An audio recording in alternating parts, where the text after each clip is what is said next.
The wood chips beneath Ava Caruso's small body were the color of rust and old blood.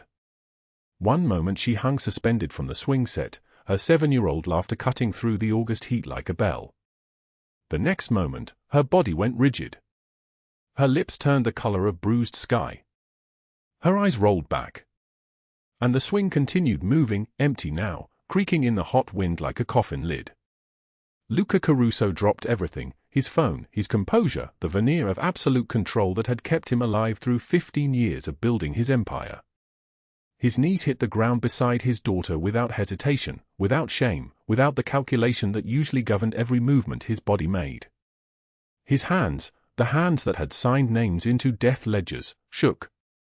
They trembled like a leaf caught in a storm he could not stop. Ava! Ava, stay with me. Stay with me, baby. His voice, deep and solid like an oath, cracked open at the edges. The playground seemed to stop breathing. Mothers gathered their children and backed away, forming a half-circle at the edge of the park, their phones already in their hands. One of them wept quietly. Marco and Sal, Luca's lieutenants, positioned themselves like stone statues 10 feet away, their expensive suits out of place among the playground equipment, weapons concealed but hearts pounding so hard the afternoon air itself seemed to vibrate. Ava's body convulsed. Her chest did not rise. Her lungs did not fill. A woman's voice cut through the silence like a blade through butter. Move! Everybody move! She was small, maybe 5'4", wearing a hotel uniform stained with what looked like coffee and desperation, a worn jacket thrown over the top like an afterthought. Her dark hair was pulled back so tightly it looked like it hurt. Her eyes were the color of storm water, gray and turbulent, and they were moving with the precision of someone who had done this before, someone for whom panic was not an option. She dropped beside Ava Caruso and did not hesitate. Someone call 911. Now. St. Mary's Hospital. Tell them pediatric seizure with suspected aspiration. Do it. Her hands found Ava's airway. She tilted the small girl's chin back, checked her mouth, cleared it. Her movements were practiced. Efficient. Born from repetition. 30 compressions on a 7-year-old's chest. 2 rescue breaths. 30 more. Luca watched her, not his daughter, though Ava lay dying beneath her hands, but this woman whose name he did not know, whose face he had never seen, whose entire presence radiated purpose while he knelt paralyzed beside them both. Come on, baby girl. Come on. Come back to us. The woman's voice was trembling like a candle in the wind, but her hands never wavered. 30 more compressions. 2 more breaths. Ava gasped. Her body convulsed once, twice, and her eyes flew open. She coughed, the sound the most beautiful thing Luca Caruso had ever heard, wet and desperate and alive. The sirens arrived 7 minutes later, screaming through the hot afternoon like something with teeth. The paramedics moved with the choreography of routine trauma, loading Ava onto a stretcher, establishing an fall line, calling in her vitals to St. Mary's emergency department while she coughed and cried. Sofia Reynolds climbed into the ambulance without waiting to be asked. I'm sorry, only family, one of the paramedics said, a man with kind eyes and the exhaustion of someone who had seen too much. I stayed with her, Sofia said, moving toward the bench seat near Ava's head. Not asking permission. Not begging. Just stating fact. I'm staying with her. The paramedic looked at Luca, who stood outside the ambulance in his $6,000 suit, his face carved from stone, his eyes burning with something the paramedic could not name. Let her stay, Luca said. His voice was not a question. Sofia sat beside the small girl's head and took her hand. Ava's fingers curled around Sofia's palm like a question. Sofia did not pull away.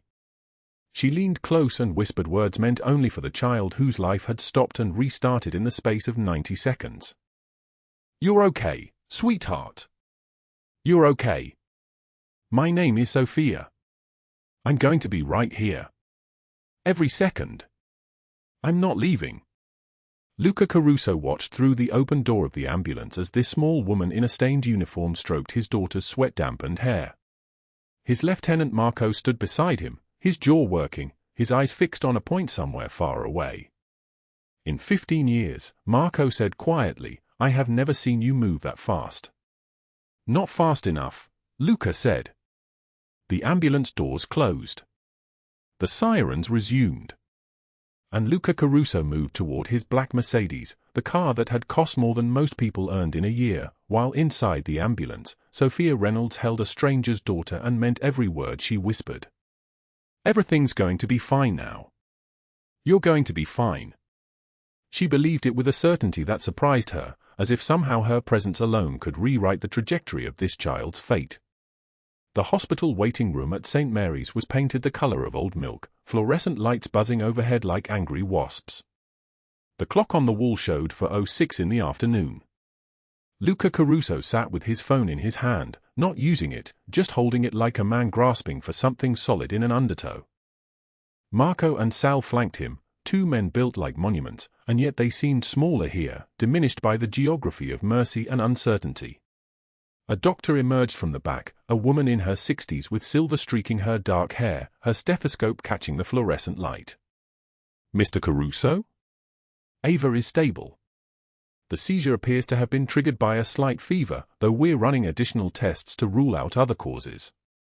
She's awake. She's asking for someone named Sofia." The name landed between them like a stone dropped into still water. "Get her," Luca said. In the back hallway, Sofia sat on a plastic chair outside the pediatric recovery area. She still wore the stained hotel uniform, the worn jacket draped over the back of the chair. Her hands were folded in her lap, and she was very, very still, the kind of stillness that comes from people accustomed to taking up as little space as possible. A hospital security guard approached her. "You need to wait in the main waiting room." "I told her I would stay," Sofia said. Not arguing. Just stating the fact of her promise. The guard was already reaching toward her when a voice moved through the hallway like something with weight and momentum. "She stays." Luca Caruso appeared at the end of the corridor. He was still in his suit, but his white shirt was unbuttoned at the throat now, and his dark eyes, the color of stone in deep water, moved from the guard to Sofia and back again. The guard's hand dropped immediately. "Mr. Caruso," the guard said, his voice shifting into the careful registers of men addressing power. "I didn't know she was." "She stays," Luca repeated. Then, as if the matter was settled in the only way that mattered, he turned to Sofia. "Ava's asking for you." Sofia stood. Her legs were unsteady.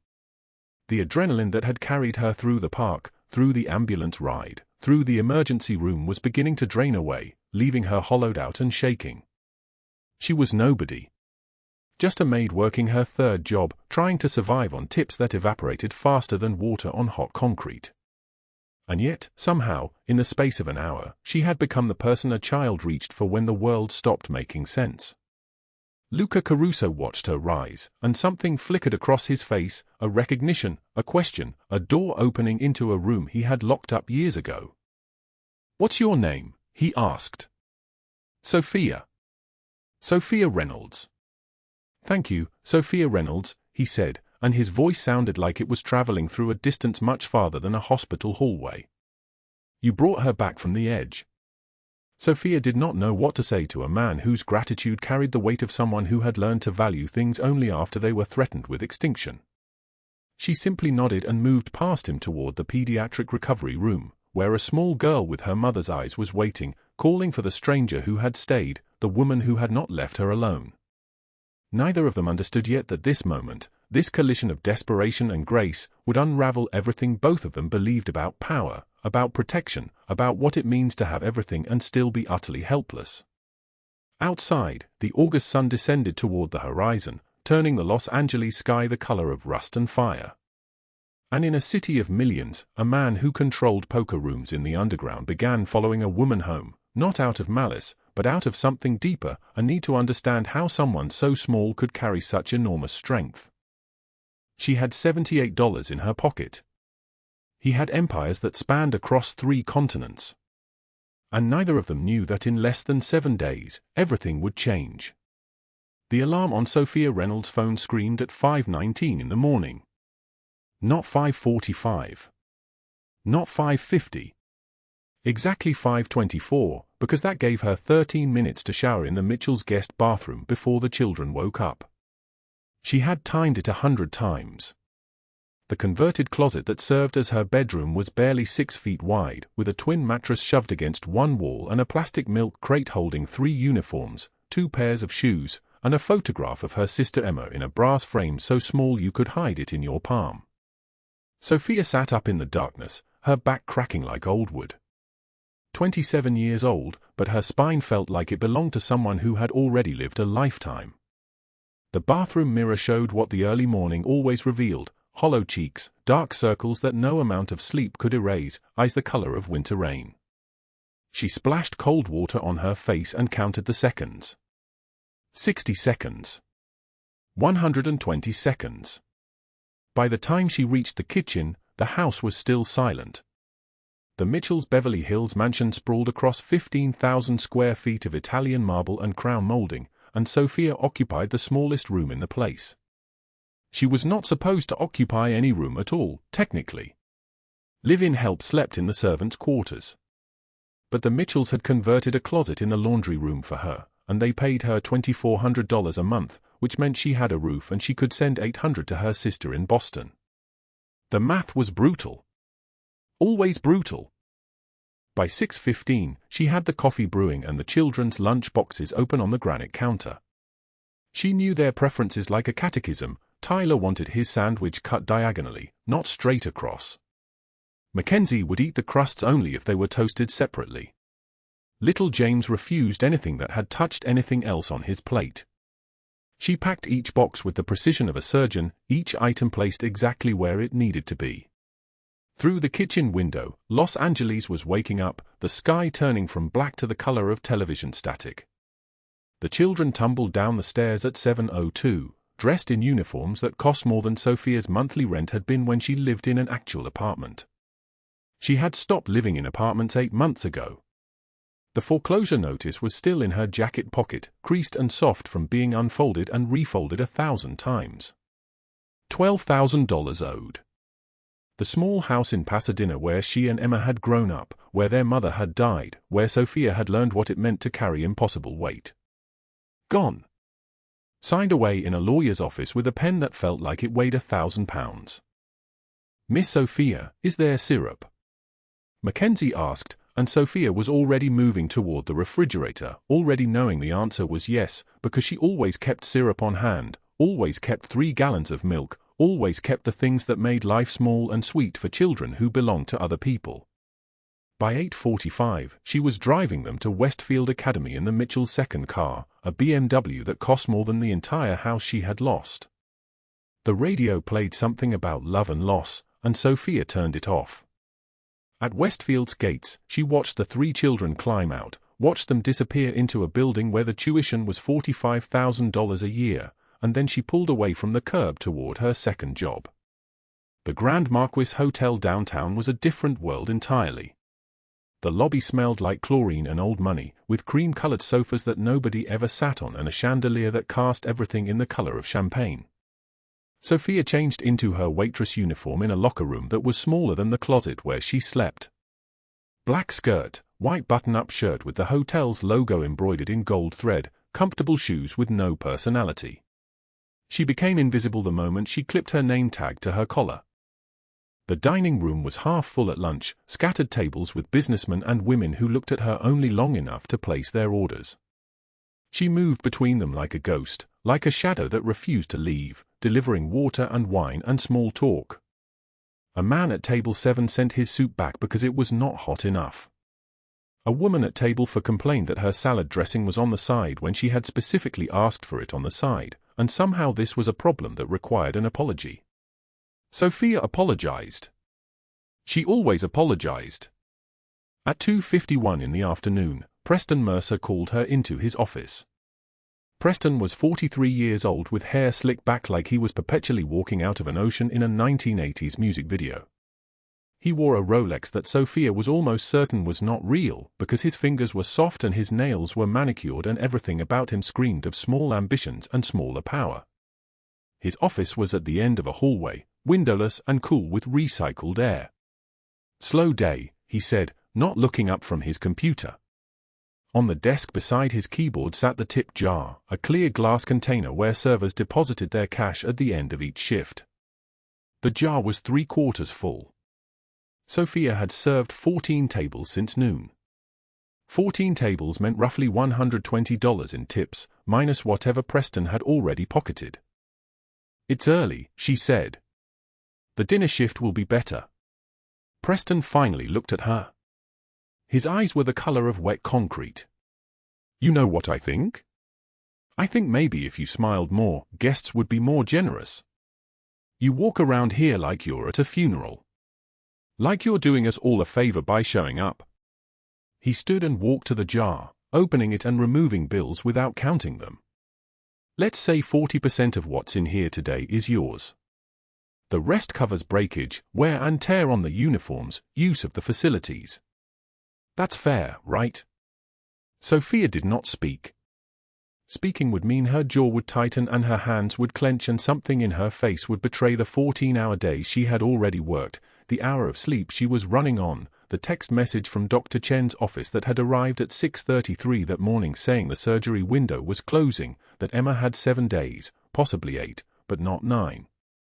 Preston handed her $32. $32.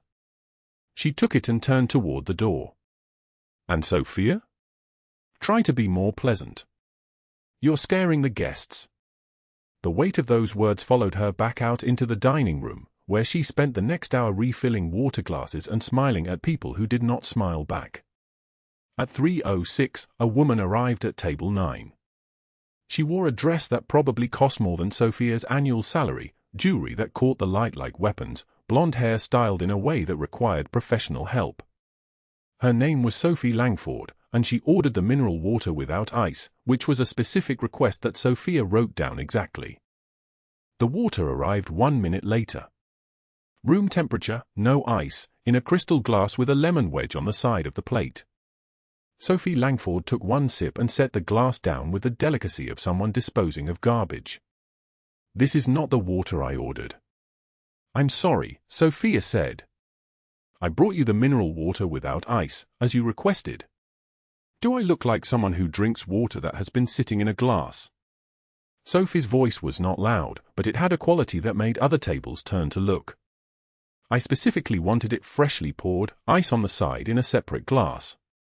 "And you," she looked Sofia up and down, her eyes traveling like hands, "you brought it like I'm some kind of backwater person who doesn't know what she's ordering." She gestured to Preston, who appeared as if he had been waiting for his cue. "This girl is unstable. I would like a different server, and I want this incident noted in her file. Girls like you should know their place. It's not difficult." Sofia felt something crack inside her chest, a small sound like ice breaking on a winter lake. She said nothing. She retrieved the water, walked back to the kitchen, and began again. Meanwhile, 3 miles away beneath the streets of downtown Los Angeles, in a basement that existed on no official map and was accessed through a basement that accessed another basement, Luca Caruso sat at a black felt table with a cigar burning between his fingers. The poker room was exactly as it had been every night for the last 15 years, 10 tables running simultaneously, $460,000 in chips changing hands, armed men in black suits standing at every door and corner. The air was thick with smoke and the smell of expensive whiskey and the particular electricity that came from watching desperate people make desperate decisions. Luca was tall, 6'1", with shoulders that seemed to carry their own weight independent of the rest of his body. His hair was dark with threads of silver at the temples, and his suit was charcoal grey wool that had been tailored to fit him like a second skin. His most striking feature was the scar that ran from the outer corner of his left eye down to his jawline, a thin pale line that he wore like a sentence written in a language only he understood. He wore a gold watch on his left wrist that cost more than most people's houses. His hands were large and capable, and when he moved, every movement was deliberate, controlled, the movements of a man who had learned that waste of any kind could be fatal. His lieutenant Marco stood 2 tables away, watching the room with the practiced eye of someone who had been doing this for nearly 2 decades. Marco was shorter than Luca, broader, with a kind of face that suggested he had been broken and put back together several times. When Luca lit a cigar, Marco noticed. When Luca's jaw tightened slightly, Marco noticed.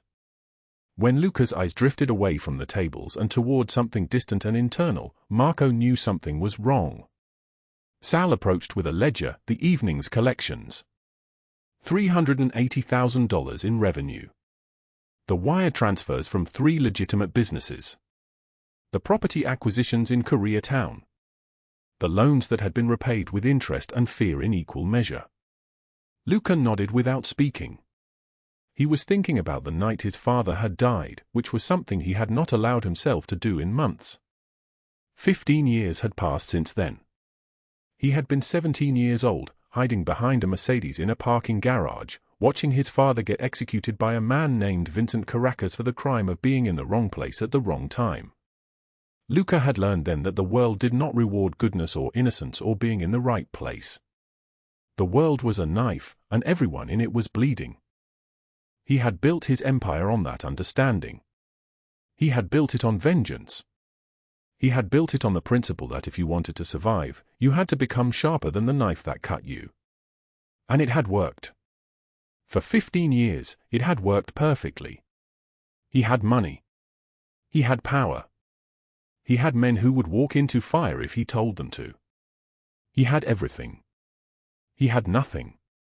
Boss. Marco's voice cut through his thoughts. The deposit's done.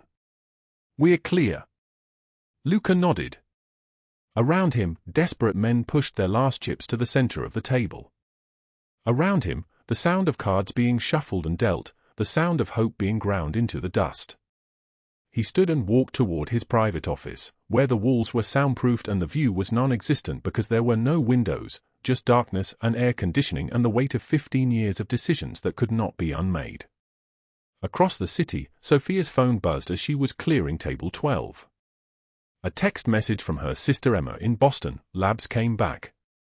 Dr. Chen says we have 7 days to schedule surgery or the valve damage progresses to stage 4.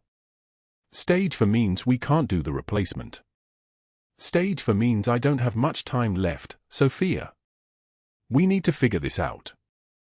Sofia went into the break room, sat on a chair that wobbled on 3 legs, and did the mathematics one more time, as if different numbers might appear if she calculated hard enough. Valve replacement surgery, $65,000. Insurance coverage, $0.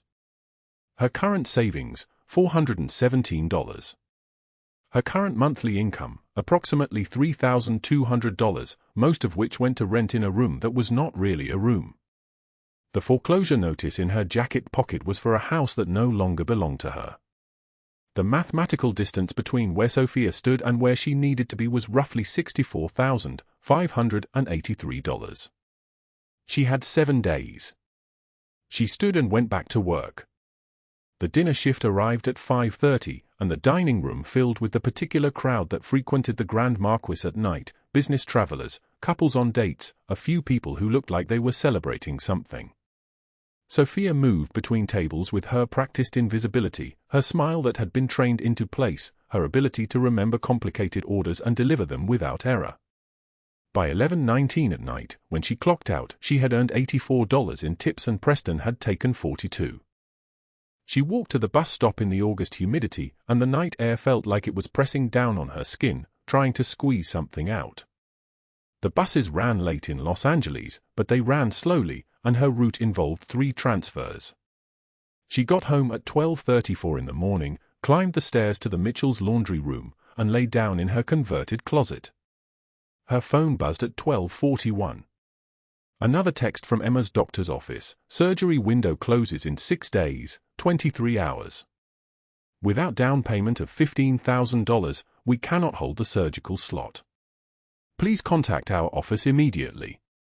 Sofia closed her eyes in the darkness and felt something inside her go very, very still. Like a blade wrapped in ice. Like the moment before a storm breaks open and everything you thought was solid becomes water. She had $78 in her pocket. She had 6 days and 23 hours.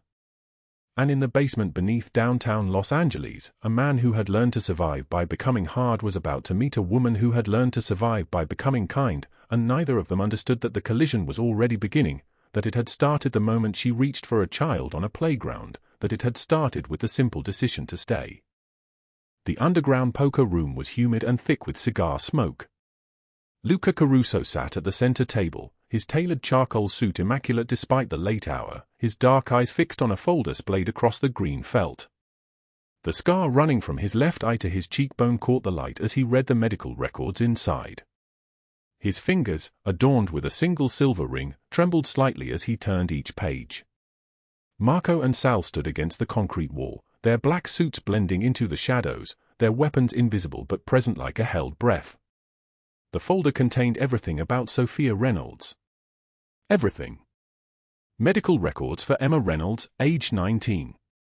Congenital heart defect. Valve replacement surgery required. Cost, $65,000. Scheduled for 4 days from now.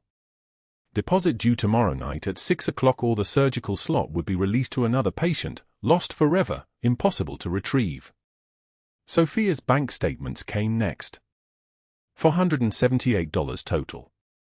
The balance had not changed in 3 weeks because every dollar she earned disappeared into the void of survival. Rent for the converted closet. Food for one person when Emma ate. Bus passes. Medical paperwork.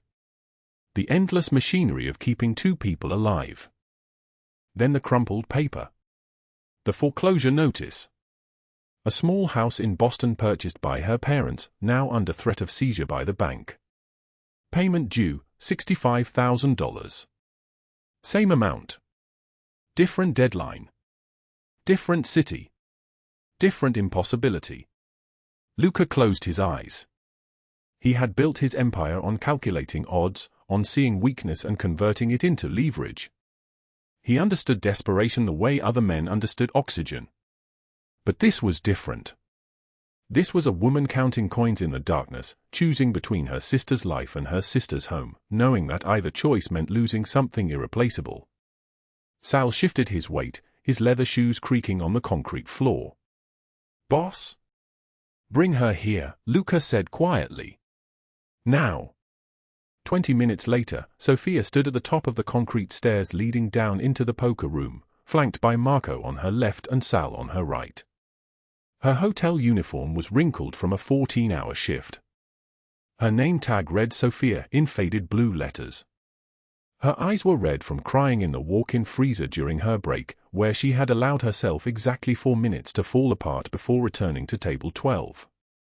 She descended the stairs slowly, as if walking toward something inevitable. The poker room opened before her like the belly of a ship. Green felt tables under low lights. Stacks of cash in towers. Armed men in the shadows. The humid air pressed against her skin. The cigar smoke formed layers above the tables, blue-gray and suffocating. This was where the city's underground blood pumped. This was where deals were made in currency that wasn't always money. Luca rose from his seat as she approached. 6 feet 1 inch tall, his broad shoulders filling the expensive fabric of his suit. His dark hair silvered at the temples. His eyes like storm clouds. He gestured to the chair across from him. "Sit." Sofia Saturday. Her hands went into her lap. Her knees pressed together. Everything about her screamed fear and confusion. "Is Ava okay? Did something happen?" "Ava is fine." Luca opened the folder. The medical records faced her. The bank statements. The foreclosure notice. "You have a sister." Sofia's face changed. The color drained from it like water from a cup. "How did you?" "Emma. 19 years old. Congenital heart defect." He did not look away from her eyes. "Valve replacement surgery scheduled for 4 days from now. Surgery cost, $65,000. Down payment required by tomorrow evening at 6 o'clock. Sofia's hand started to shake. her shoulders curved inward as if bracing against a physical blow. When she spoke, her voice was barely above a whisper, barely above breath. "You had no right to look at my—" "I had every right," Luca said quietly. "My daughter loves you. That makes you my concern." Something broke inside Sofia then. Not violently.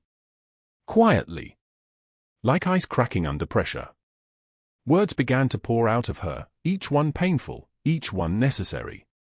She was born with it. The defect. The doctor said it could wait until she was older, that we had time.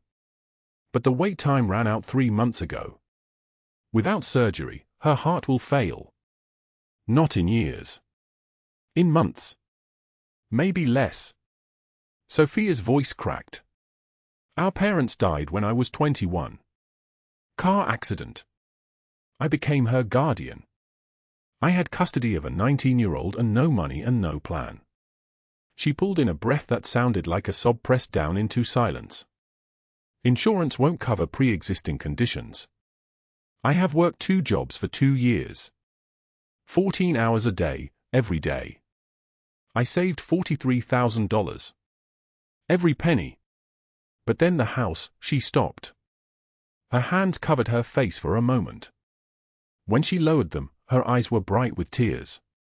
The foundation was failing. The bank said if we didn't repair it within 6 months, they would foreclose. No repairs means no house. No house means Emma has nowhere to live. She's sick, she's scared, she's 19 years old. She needs a home. Sofia laughed bitterly, the sound cutting through the humid air like a blade. So I used my savings for the repairs. $30,000 of emergency foundation work.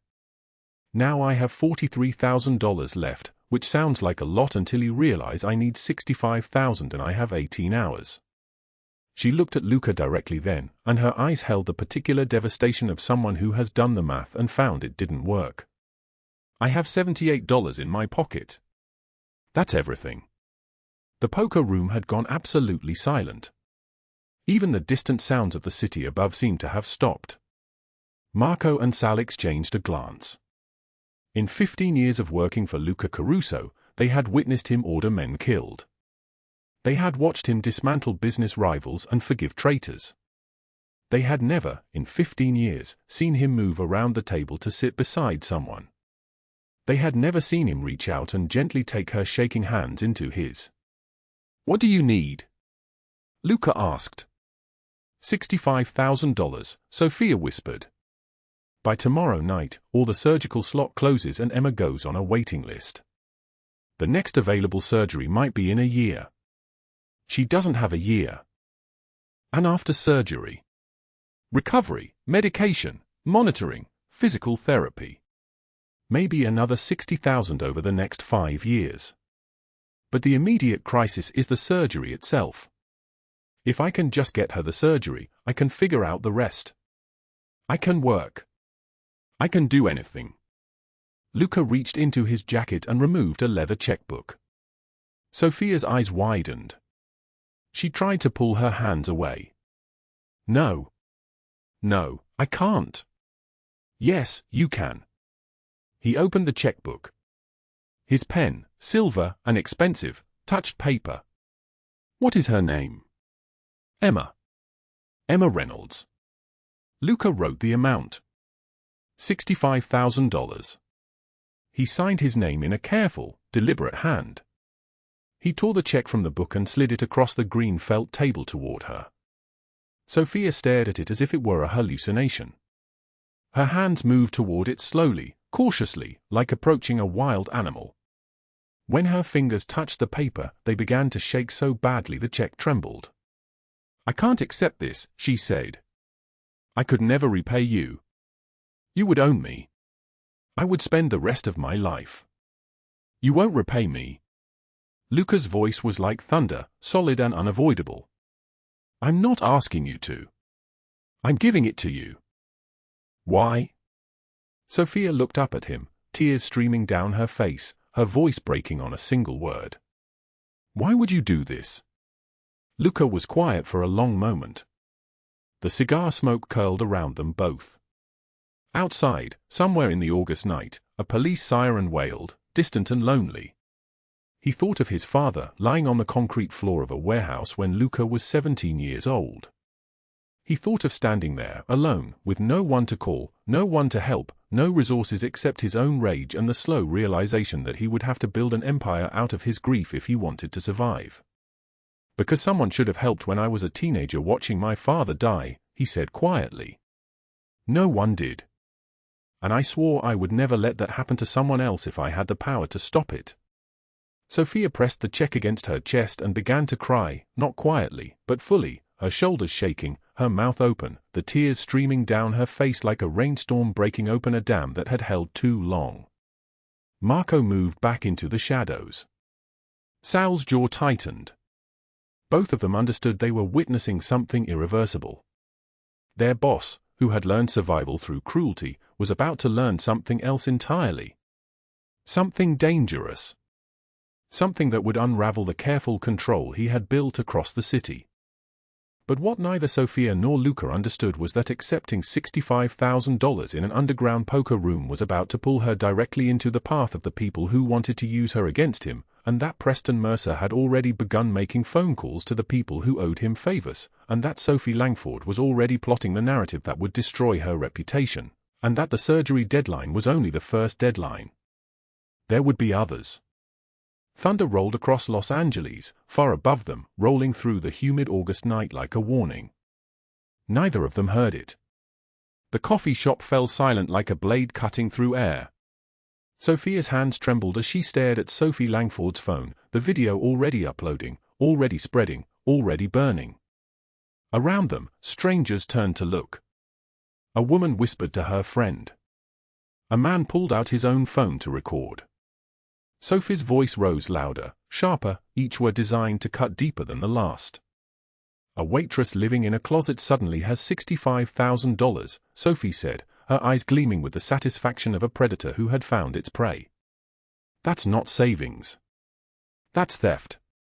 That's desperation dressed up as luck." Sophia opened her mouth. Closed it. How could she explain? How could she tell the truth without exposing Luca? How could she say his name without bringing danger to his door?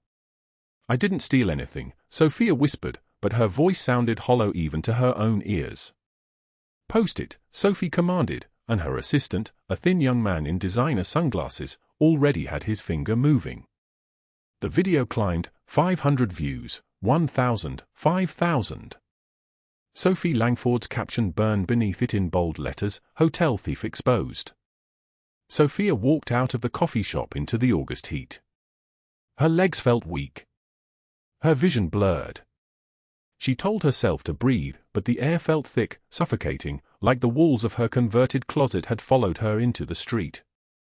By 4 o'clock that afternoon, Preston Mercer had made his phone calls. By 5 o'clock, the police had filed their report.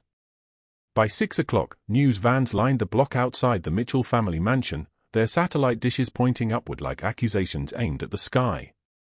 Sophia watched from her closet room window, the same window where, a week ago, she had counted $78 and believed miracles didn't exist. Now she understood, miracles did exist, but they came with a price, and the price was always higher than the miracle itself. Her phone buzzed constantly. Unknown numbers. Reporters requesting interviews. Comments on social media calling her criminal, thief, desperate. Someone had found her name. Someone had found her face. Within hours, she wasn't a person anymore. She was a narrative. She was a headline.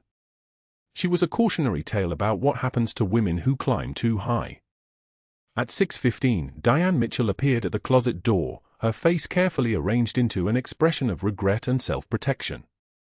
"I'm so sorry," Diane said, and Sophia could hear the calculation behind the apology. "But with the police involved, with the news crews outside, we can't have you here. You understand? The family's reputation." Sophia nodded. She understood perfectly. She had always understood. People like her didn't get to keep their jobs when people like Sophie decided they were convenient. People like her got erased. "I'll pack tonight," Sofia said. She had nowhere to go. No money left except what Luca had given her, which was already wired to Emma's hospital account in Boston. No friends in Los Angeles. No family. Just a girl who had worked herself to the edge of collapse to save her sister's life, and now watched that sister's surgery scheduled for tomorrow morning while her own world came apart in real time. Emma texted at 7 o'clock, "They're taking me to surgery at 6 a.m. I'm scared but happy. Thank you for saving my life, Vi. I love you more than anything." Sofia stared at those words until they blurred. Her sister would be okay. Whatever happened to her, Emma would live. Emma would have a healthy heart. Emma would grow up and fall in love and have dreams that didn't include counting every penny or rationing food or sleeping in a closet. That mattered more than anything else. That had to matter more than anything else. She packed her 3 shirts and 2 pairs of pants into a garbage bag. She left the closet that had been her home for 8 months. She walked down the hallway of the Mitchell mansion with its soaring ceilings and Italian marble, and no one stopped her. No one looked at her. She was already a ghost. The August night pressed down hot and heavy as she stood on the street with her garbage bag and her phone and nowhere to go. Thunder rolled across the city, far above, rolling through the humid darkness like a warning that she had ignored at her own peril. She thought about walking into the police station herself. Confessing to crimes she didn't commit just to make it stop. Confessing to accepting help from a man named Luca Caruso, just to drag him down with her and end this faster. But then she would think of Ava, calling her mama, and she couldn't do it. She would think of Luca's eyes when he handed her that check, and she couldn't do it. She would think of Emma's heart, now beating the way it was supposed to beat because someone had decided she was worth saving, and she stood there in the hot darkness and made a decision. She would tell the truth. Even if no one believed her. Even if the truth destroyed her. Even if the price of miracles was everything. She walked toward the police station. Meanwhile, 5 blocks away in the basement of a downtown building that officially didn't exist, Luca Caruso watched Sophie's video on his phone. His jaw tightened. His breathing slowed. Something cold and dangerous stirred in his chest, not rage but calculation, not emotion but the perfect clarity that came to him when someone he cared about was being hunted. Marco and Sal stood at attention, waiting. The hotel manager filed a false report, Marco said quietly. The Langford woman has posted the video on every platform. They're coordinating. Someone told them about the money. Not about me, Luca said. It wasn't a question. No. They don't know who gave it to her. They're assuming she stole it. Luca set down his phone. He could make them disappear. 1 call to the right people, 2 bodies found in the desert, problem solved. He had built his empire on that kind of efficiency. That kind of swift, absolute justice. But he remembered something Sofia had said in his office, holding that check like it was the answer to every prayer: miracles don't come to people like me. And he remembered something else, Ava's voice, small and certain, calling out Mama when Sofia carried her through the hallway. He remembered his father's blood on concrete. He remembered standing there at 17 with nothing but his rage and the slow understanding that violence only created more violence, that vengeance only fed itself, that empires built on blood were hollow at their center. Not violence, Luca said quietly. Both men stared at him. So. Marco's voice was careful, as if he were speaking to someone balanced on a knife's edge. We destroy them, Luca said. But we do it clean. We do it legal. We do it in the light where everyone can see it. He picked up his phone and made 3 calls. First, to his lawyer, a brilliant woman named Catherine Chen who had built a reputation for taking down white-collar criminals. Second, to a private investigator named David Park, who had worked for him for 7 years and whose methods were meticulous and devastating. Third, to a contact at the FBI, someone Luca had helped years ago by providing information on a trafficking ring, someone who owed him a favor but more importantly, someone who believed in justice in its purest form. By midnight, everything was in motion. The federal building in downtown Los Angeles, agents checked their files. They had been looking at Preston Mercer for months on suspicion of wage theft. Now they had actionable intelligence. Financial records. Victim statements. Documented false reports. A pattern of coercion and theft spanning 2 years and affecting over 40 employees. At dawn, the raid happened. Tactical gear. Badges flashing. Agents moving through the Grand Marquis Hotel like judgment itself was walking its corridors. Preston Mercer sat at his desk counting stolen tip money, $300 in cash that belonged to housekeeping staff, when they burst through his office door. Preston Mercer, you're under arrest for federal embezzlement, wage theft, harassment, and filing false police reports. His face went white. His mouth opened and closed like a fish pulled from water. The money scattered across his desk, bills floating down like evidence from heaven itself. They found everything. Spreadsheets tracking stolen tips from every waitress, every housekeeper, every vulnerable person working beneath him. $40,000 over 2 years. Falsified time cards showing hours that never happened. Harassment complaints he had deliberately buried. A fake Rolex on his wrist, a Mercedes lease he couldn't possibly afford, all funded by the desperation of women like Sofia. They found his confession in his own handwriting, notes about who owed him what, who he could threaten, who would break if he pressed hard enough. Preston Mercer collapsed to his knees as the agents cuffed his wrists. His voice came out like a whimper, like an animal backed into a corner by its own choices. "I can explain," he gasped. "I can pay it back. Please, I can." "Save it for the federal judge," the lead agent said. "Embezzlement at this scale, this duration, with documented intimidation? We're looking at 40 years minimum." They dragged him out through the hotel lobby in handcuffs. News cameras caught everything. The same reporters who had circled Sofia like vultures now filmed her accuser being arrested, his humiliation played out in real time, his empire of cruelty collapsing on live television. And Sophie Langford watched from her apartment as the narrative shifted, and understood with creeping dread that her partner's arrest was only the beginning of her own unraveling. The folder on her table told her everything. Luca Caruso's investigator had been thorough, meticulous, devastatingly complete. Sophie Langford had no money. That was the foundation of it all. She had married a venture capitalist, taken half his assets in divorce, spent it all within 5 years on designer clothes and luxury apartments and the performance of wealth that everyone in Los Angeles recognized and envied. But the money was gone. The assets were depleted. And for the past 2 years, she had been living on maxed credit cards and strategic friendships with people she could manipulate. The investigator had found restraining orders. 2 ex-friends who had walked away from her after she destroyed their reputations with whisper campaigns and lies. A pattern of targeting women who had something, beauty, money, success, love, that Sophie couldn't access, and systematizing their downfall like it was a hobby. Luca leaked everything. By noon, Sophie's world imploded like a building being demolished in real time. Her credit card companies filed lawsuits. Her landlord issued eviction notices. The luxury apartment that had been her theater of performance got repossessed. Her wealthy friends, the ones she had cultivated for years through lies and flattery, saw the truth and abandoned her with the speed of people running from a disease. By 2 o'clock, the interview happened. Live television. A morning show host with perfect makeup and perfect instincts. Sophie had thought she could control the narrative. She had thought she could go on camera and explain, and charm, and manipulate the story back into her favor. She was wrong. The host held up the financial documents. Showed Sophie's credit card statements. Showed the restraining orders.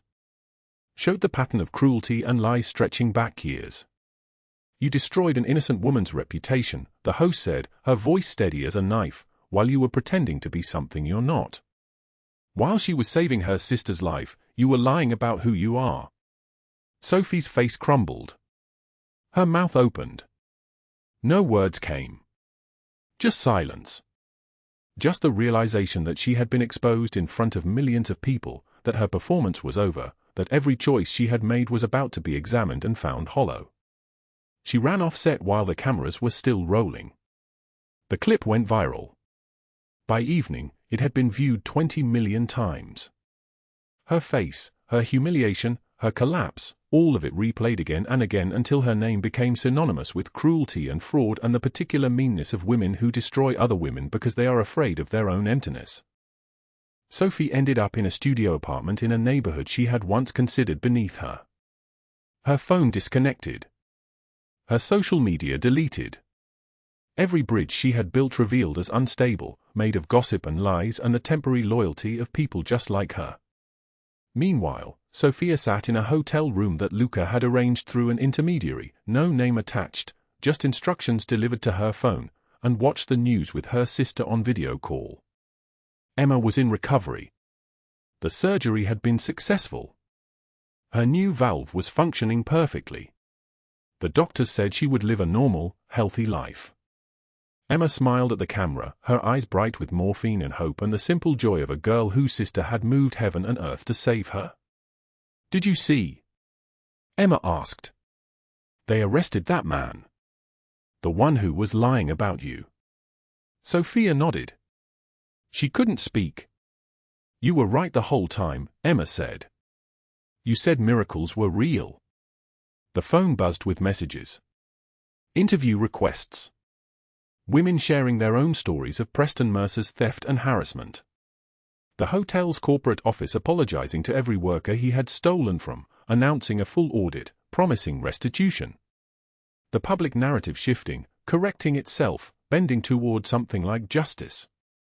Sofia closed her eyes and thought about Luca Caruso, sitting in his underground office while his men watched in shock, making 3 phone calls that changed everything without his name appearing once in any of it. She thought about the code he lived by: loyalty, family, the protection of those who could not protect themselves. She thought about a man who could have used violence and instead used precision, used the law, used the exposure of truth. She thought about a girl calling her mama, and a man learning that redemption was possible, that kingdoms built on kindness could be stronger than kingdoms built on fear. The August night pressed against the hotel window, the city lights spreading below her like possibilities finally revealed. 1 week after Preston Mercer's arrest made national news, Sofia Reynolds stood in the lobby of the Caruso mansion in the Hollywood Hills and felt the ground shift beneath her feet. The marble stretched in every direction like a pale ocean, cold and enormous and nothing like the converted closet where she had slept for 8 months. A man in a dark suit, Marco, Luca's right hand for 15 years, opened the tall wooden doors. "She's been asking for you all morning," he said, his voice carrying a respect Sofia did not recognize. It was the voice someone used when speaking to people who mattered. Footsteps thundered down the marble staircase before Sofia could respond. Ava Caruso, 7 years old, her dark eyes wide, crashed into Sofia's arms with the force of a small earthquake. "Mama! You came back! You came back!" The child's voice shattered the silence of the mansion, filled every corner with the simple, devastating certainty of a girl who had learned that people you loved could disappear and never return. Sofia held her, tears burning her eyes, and whispered against Ava's hair, "I came back, sweetheart. I came back." She did not see Luca until she looked up from Ava's embrace. He stood in the study doorway, framed by expensive leather and mahogany that had cost more than Sofia's entire life. Dark slacks, white shirt unbuttoned at the collar, no tie, no gold watch heavy on his wrist. For the first time since she had known him, Luca Caruso looked relaxed. Marco exchanged a glance with Sal, who leaned against the far wall. In 20 years of working for him, they had never seen him stand that way, open, unguarded, like a man who had finally set down something impossibly heavy. Emma's surgery was successful, Sofia said later, after Ava had fallen asleep in her new room, the one Luca had decorated with drawings and colors and the kind of toys a child should have. They sat on the terrace overlooking Los Angeles, the August humidity finally broken into cooler September air. The city spread below them like a circuit board of light, millions of lives running parallel to theirs, all of them separate, all of them invisible to each other. "She'll need physical therapy, but the doctors say she'll be okay. She'll live a normal, healthy life." Luca nodded slowly, as if this information required processing, as if it could not be fully real until he had turned it over in his mind like a diamond checking for flaws. Good, he said. The word was simple. Everything about Luca was simple when it mattered. Silence stretched between them. Not the suffocating silence of the hotel room where Sofia had waited and watched her sister recover on a tiny hospital bed 200 miles away. This was a different kind of quiet, the silence of two people who had moved beyond the need to fill empty space with words. Thank you, Sofia said finally. For everything. For destroying them when you could have just ignored it. Luca turned to face her fully. In the darkness, his scar ran like a knife from eye to cheekbone, a permanent reminder of the first violence he had ever witnessed. They tried to destroy you for accepting help. For saving your sister. For being invisible and therefore acceptable as a target. His voice was rough, like gravel under tires. That's not justice. That's not even cruelty. It's the carelessness of people who never believed you mattered enough to matter. Sofia looked at her hands. They were still calloused, still marked by the work that had nearly killed her. But they were clean now. Safe. Ava really calls me Mama? Every day? Every day, Luca confirmed. He paused, and she could see him gathering words, testing them in his mind before he let them go. I told you I would hire you as her nanny. Offer still stands. Actual room, actual salary, reasonable hours. Benefits. A retirement plan. Everything she should have had from the beginning. Sofia smiled despite the tears that had started falling without her permission. What's the catch? No catch. He reached across the space between them and took her hand carefully, like she was made of something that could break. Just stay. She needs you. He stopped, and Sofia waited. Luca took a breath that seemed to come from somewhere deep in his chest. When I was 16, I watched my father murdered by a rival. I hid in a closet, couldn't move, couldn't save him. I built everything on that moment. On vengeance. On never being powerless again. He looked at her directly. Then my daughter stopped breathing at a playground, and I was that 16-year-old again. Completely helpless. And you saved her when I couldn't. You would have, Sofia started. No, Luca interrupted. I froze. You acted. You keep acting. You work 2 jobs to save your sister.